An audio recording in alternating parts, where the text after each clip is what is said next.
नमस्कार। चलिए हम लोग बात करने वाले हैं विमेन सुपरवाइजर रिक्रूटमेंट के बारे में, यानी महिला पर्यवेक्षक भर्ती के बारे में, है ना। इस बार मैंने सरकार ने लगभग 440 पोस्ट जो है 2023 में महिलाओं के लिए दिया हुआ है, तो उसी के बारे में हम लोग चर्चा करेंगे। ठीक है, देखिए तो ये कैसे निकला हुआ है। महिला पर्यवेक्षक जो भर्ती है वो दो रूप में निकाली गई है। पहला है परिसीमित के लिए और दूसरा है सीधी भर्ती, है ना।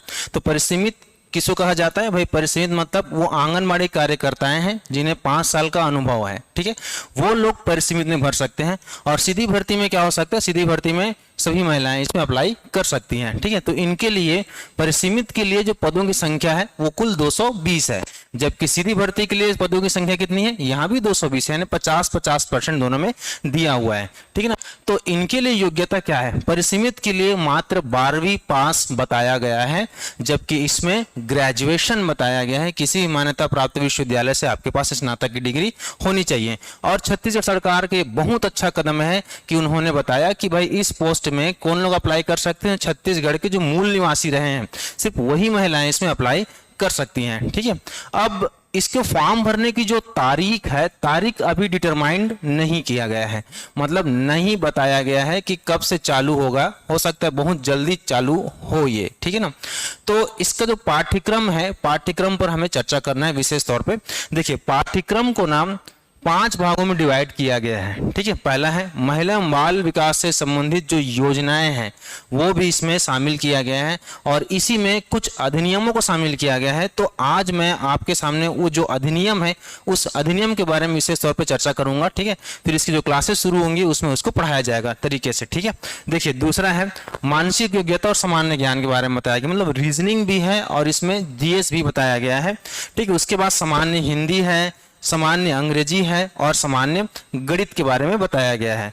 अब इनका जो डिवीजन किया गया है वो किस तरह से है? देखिए तो भाग 1 में जो महिला बाल विकास से संबंधित योजनाएं हैं और जो अधिनियम है उसमें अलग अलग तरह से यहाँ पर डिवीजन किया गया है। आप देख सकते हैं कि परिसीमित में क्या है कि ये 120 नंबर का आएगा, मतलब इसका ज्यादा वेटेज है, ठीक है, भाग 1 का।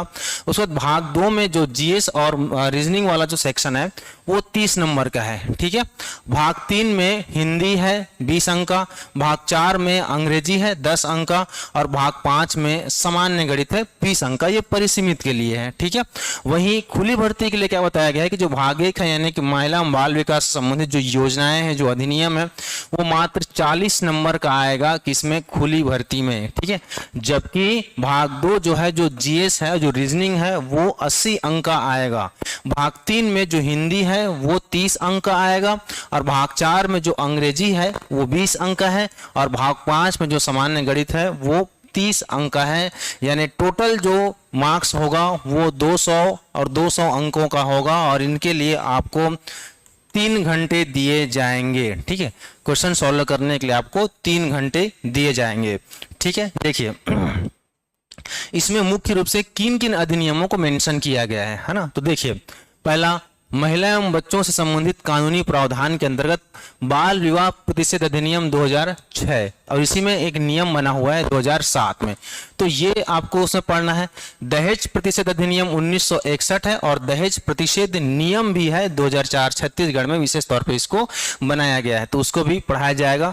टोन्ही प्रताड़न निवारण अधिनियम 2005 है, ये बहुत ही छोटा छोटा अधिनियम, बहुत ही इजी है, ठीक है। देखिए बाल श्रमिक प्रतिषेध अधिनियम है 1986, घरेलू हिंसा से महिलाओं का संरक्षण अधिनियम है 2005, बाल अधिकार संरक्षण आयोग अधिनियम 2005 है, और इसी तरह से छत्तीसगढ़ राज्य महिला आयोग अधिनियम 1995 है। कार्यस्थल पर महिलाओं का लैंगिक उत्पीड़न निवारण अधिनियम है 2013, जो नया बना हुआ है अभी खासकर, ठीक है। और किशोर न्याय अधिनियम 2015 है, 2016 है।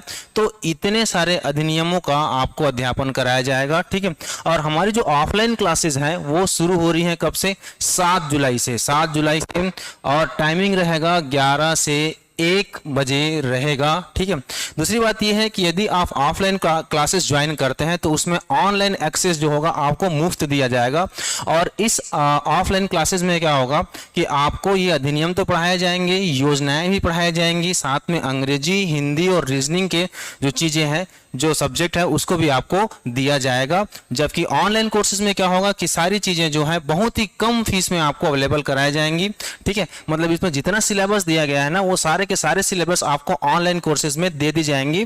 लेकिन अगर आप ऑफलाइन ज्वाइन करते हो तो आपको ऑफलाइन भी क्लास दी जाएगा और ऑनलाइन एक्सेस भी आपको दिया जाएगा। तो क्लासेस शुरू हो रही हैं कब से, ध्यान रखिएगा 7 जुलाई शुरू हो रही है। टाइमिंग दिया हुआ है 11 से 1 बजे आपको उपस्थित होना है।